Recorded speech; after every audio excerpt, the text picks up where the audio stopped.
Toujours pas de nouvelles 26 jours après le drame de Perquois. Un travail titanesque se mène sur le terrain avec un appui des moyens matériels conséquents. Les grosses machines de pompage venues de l'Afrique du Sud devraient incessamment entrer en activité.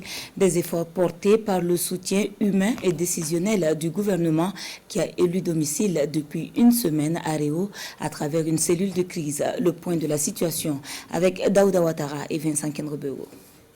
À Perquois, le gouvernement et la société minière continuent à déployer les gros moyens pour les opérations de sauvetage des 8 mineurs. De grosses machines de pompage viennent d'arriver sur le site en provenance d'Afrique du Sud, après celles venues du Ghana en renfort aux opérations. Quand le ministère des Affaires étrangères au niveau de l'Afrique du Sud a été touché, ces machines ont été rapidement convoyées au niveau de la France, et de la France, ils ont été convoyés hier nuit sur le site. Ça arrivé à l'aéroport à 19h30. Et les gendarmes ont encore convoyé, c'est arrivé sur le site dans la nuit.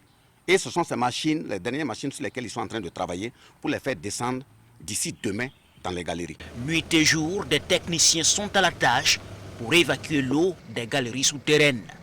Il y a même des Burkinabés qui se sont présentés à nous, qui sont des hauts techniciens mais qui sont à la retraite, mais qui ont dit qu'ils peuvent être à nos côtés et nous les avons engagés au nom du gouvernement qui sont présentement sur le site. D'importants moyens matériels et humains sont donc mobilisés pour livrer bataille à la nature, pour retrouver les 8 travailleurs retenus captifs sous l'eau et les roches.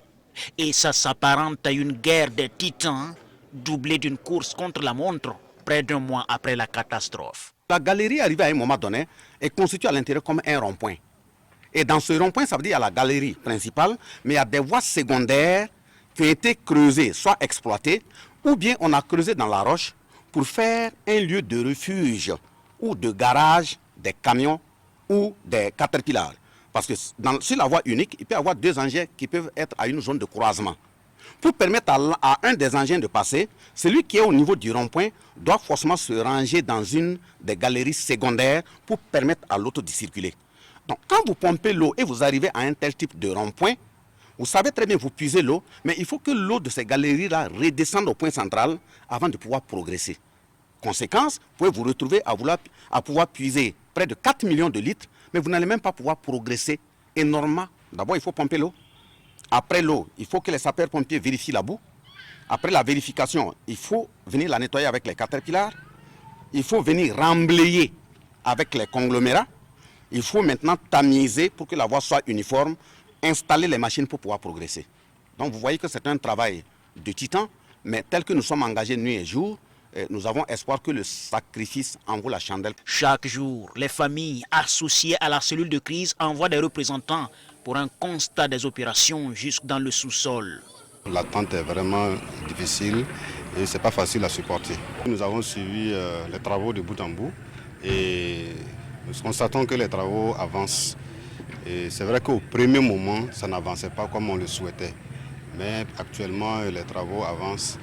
Et à la date d'hier également, c'est vrai qu'il y a eu quelques petites pannes au niveau des machines.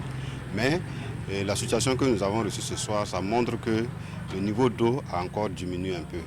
Donc nous avons espoir que dans les jours, dans les heures à venir, nous pourrons donc arriver donc au bout du tunnel. Selon le ministre Bassolma Bazié, le gouvernement burkinabé a pris l'initiative d'inviter les familles du Tanzanien et du Zambien disparus afin qu'elles assistent elles aussi aux opérations et éventuellement être témoins du dénouement de la situation.